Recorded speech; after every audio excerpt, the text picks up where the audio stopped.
The low sun painted the hospital room in shades of gold, highlighting Anna's serene countenance. She lay in the bed, fragile and pale, yet with a calm expression that contrasted with the situation. Beside her, John gently held her hand, a gesture of comfort and silent promise. Michael, just 7 years old, stood at the foot of the bed. His gaze was confused and sad, unable to fully grasp the gravity of the moment. Anna turned slightly toward John, her eyes showing a mix of love and concern. With a weak but firm voice, she whispered, each word filling the room with a gentle urgency. "John, promise me you'll take care of our little Michael. He needs you to show him the world I dreamed for him." John squeezed Anna's hand, his eyes brimming with emotion. "I promise, my dear, he will never be alone." A sad, satisfied smile touched Anna's lips upon hearing the promise. She slowly closed her eyes, her breathing becoming ever softer until it stopped altogether, leaving only a peaceful stillness in the room. Michael looked up at John, his small voice trembling with the innocence of childhood. "Is Grandma coming home with us?" John crouched beside Michael, wrapping the boy in his arms.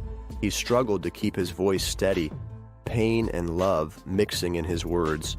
"She will always be with us, my boy, right here." John placed his hand over Michael's heart, encouraging him to feel more than just the loss. The moment was only interrupted by the sound of birds outside, singing a soft lament. The room fell silent, with only the sound of restrained breathing and the promise that, despite the pain, life must go on for those who remained. The cemetery was tranquil, almost desolate, under a heavy sky of gray clouds. John, with red eyes and an unshaven face, held Michael's hand firmly, the boy dressed in a small black suit. Around them, a few of Anna's friends and family gathered silently, their somber expressions reflecting the gravity of the moment. The priest recited farewell prayers, his voice a constant murmur against the sound of the wind whispering among the trees. As the words echoed, John kept his gaze fixed on Anna's coffin, now being slowly lowered into the ground. A tear escaped, tracing a path down his face, but he made no move to wipe it away. Michael, still too young to fully understand the loss, looked at the open grave with sad curiosity.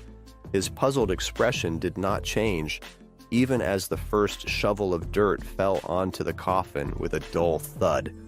The boy tugged at John's coat sleeve, an unasked question hanging between them. The group began to disperse after the ceremony ended, each immersed in their own silence. John thanked everyone for their presence with brief nods, his voice almost inaudible. When the last of the visitors had left, he crouched beside Michael, who still stood motionless, staring at the freshly covered earth. "Let's go home, son," John said softly, trying to hide the tremor in his voice. He took Michael's small hand and guided him out of the cemetery. The way back mirrored their thoughts, silent, long, and mournful. As they got into the car, Michael sat in the back seat, staring blankly out the window as the landscape passed. The houses and trees were just blurred streaks through his silent tears. John, driving, let the road take him, lost in memories of happier days with Anna. The road ahead seemed to stretch endlessly, each kilometer adding to the weight of the silence between them. The sound of the engine was the only thing filling the space, a constant hum that somehow seemed both distant and intrusively close. Upon arriving home, John parked the car and turned off the engine, but neither of them made any move to get out. They sat there, the silence a heavy veil between them. Finally, John turned and looked at Michael, their eyes meeting in the rearview mirror. "We'll be okay, Michael. We'll find a way," he murmured, more to himself than to the boy. Unbuckling his seatbelt, he got out of the car and opened the door for Michael, reaching out to help him down. Together, they walked to the front door of their home, a place once filled with laughter, and now echoing only with memories. The key turned in the lock with a click, and the door opened to the beginning of a new life without Anna. Michael held John's hand more tightly, seeking comfort in the only constancy he had left. Dawn breaks, and the sound of the alarm shatters the silence of the small house. John, with deep dark circles under his eyes, struggles to rise from bed, while Michael, still asleep, murmurs something unintelligible. In the simple bedroom, where memories of Anna still live in photos and small objects, John manages a sad smile upon seeing her image on the dresser. In the kitchen, John prepares breakfast. The aroma of fresh coffee blends with the scent of toast, but the silence is only broken by the ticking of the clock. Michael sits at the table, staring absently at his plate, moving his fork without interest. "Come on, Mike, you need to eat something," John encourages, trying to disguise his own lack of appetite. After breakfast, John dedicates himself to tidying up the house. He picks up Michael's toys, washes the dishes, and checks the grandson's backpack, ensuring nothing is missing. Each gesture is a reminder of the weight of responsibility he now carries alone. Later in the backyard, John is busy organizing recyclable materials he collected the day before. Plastic bottles, cans, and papers are sorted meticulously, but the physical effort is evident on his face. He pauses for a moment, leaning on the work table, closing his eyes as longing for Anna envelops him. He takes a deep breath and resumes his work, but is interrupted by Michael's shout from inside the house. "Grandpa, come see this," calls Michael, with more excitement in his voice than John had heard in weeks. John wipes his hands on his apron and runs inside, finding Michael in the living room with an illustrated book open. "Look, Grandpa, these places! Grandma said she wanted to show me all this." John's expression softens. He sits beside Michael, putting an arm around the boy's shoulders. "And we will see them one day, my boy. We'll visit every place your grandma dreamed of showing you." They spend the rest of the afternoon together, flipping through the book. For John, each page is a promise to Anna, each word a bridge between the past and the future.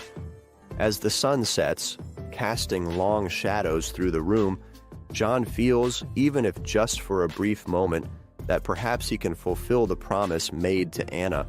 They would face many challenges, but for now, they were together, and that was enough. The following morning starts gray, with the sky threatening rain. John, still in bed, feels every muscle ache more than usual. He takes a deep breath, thinking of Anna, and forces himself to get up. His movements are slow, reflecting the pain spreading through his body. As he looks in the mirror, the marks of time and fatigue are clear on his face. He prepares a simple coffee and calls for Michael, who appears sleepy and disheartened. "Come on, champ. We have a big day ahead," John says with a forced smile. Michael nods, but his eyes wander unfocused, still trying to understand the changes in his life. In the garage, John looks at the pile of items he needs to collect and deliver.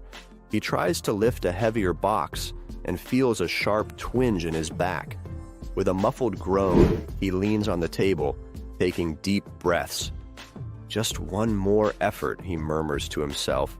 He opts to carry lighter items, though it means more trips and less money. While John makes his deliveries, panting and slower than usual, Michael stares at the board in school, trying to follow the lesson, but the words seem to dance before his eyes. A teacher approaches, gently placing an illustrated book in front of him, trying to capture his attention. Michael smiles faintly, but his mind is elsewhere. At the end of the day, with the sky already darkening, John and Michael meet at home. John prepares a simple meal, while Michael draws at the kitchen table. There's a brief moment of tranquility, a respite in the storm of their lives. John watches Michael, his heart tight with thoughts of the future. "Hey, champ, how about we go to the park tomorrow? It could be fun," John suggests, trying to maintain a light tone. Michael looks at him with a mix of hope and uncertainty. Can we bring the drawing book? Asks Michael, his eyes finally showing something akin to enthusiasm. Of course we can, John replies, a genuine smile lighting his weary face. He knows the challenges are just beginning, but he promises himself and to Anna's memory that he will do everything in his power to give Michael the life she dreamed for him, even if that means facing each new day with the pain and fatigue that plague him. The important thing is to keep going for Michael. Plans to go to the park are interrupted the next day. In the cloudy afternoon, John, while sorting through found objects for recycling, feels a sudden dizziness. Cold sweat covers his forehead as he struggles to maintain balance, leaning on the cart that once served as a support at work, now nearly a lifeline to prevent falling.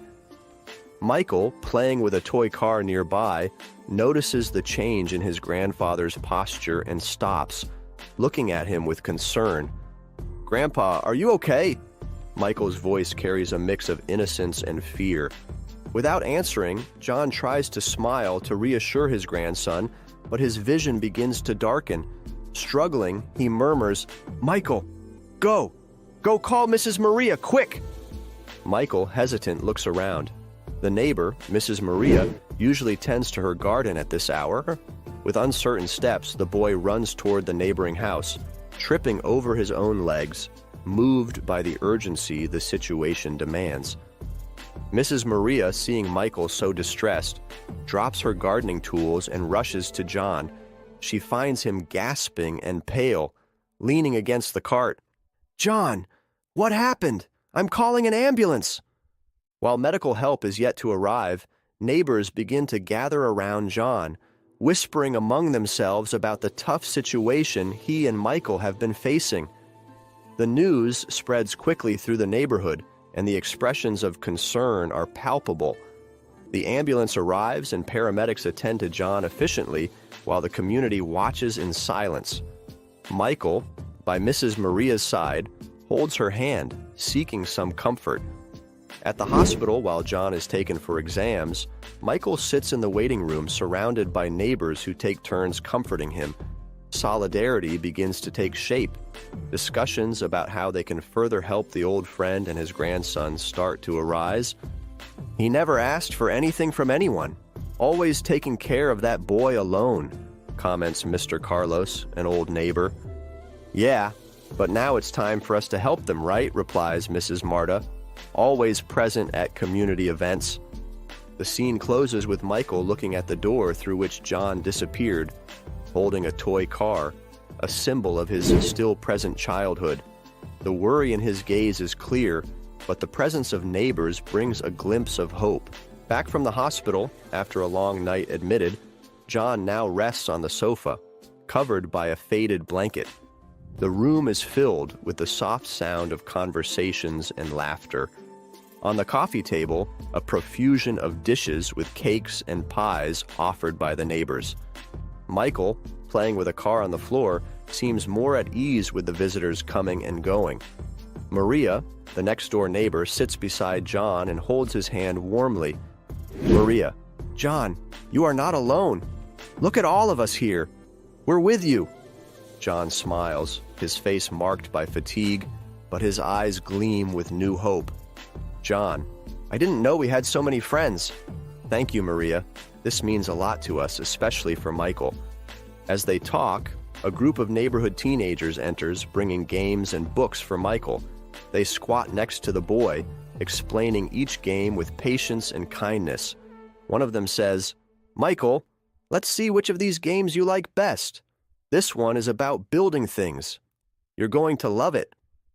Michael shyly smiles and nods his head. John watches the scene, tears accumulating in the corners of his eyes. Back in the room, Michael, now surrounded by new friends, begins to open up, participating in the games and laughing. John observes everything, his heart warmed by the affection and solidarity of the community. John, thoughtful, speaks more to himself, but loud enough for Maria to hear. "Anna always said that people have kindness in their hearts. I was starting to doubt, but look at this. She was right." That day, Despite the uncertainty about his health and his ability to care for Michael, John felt stronger and happier, realizing he was not alone. There was a group of people willing to help him. He, as a humble collector of recyclable materials, felt at that moment like a wealthy man, understanding that friendship was his greatest wealth.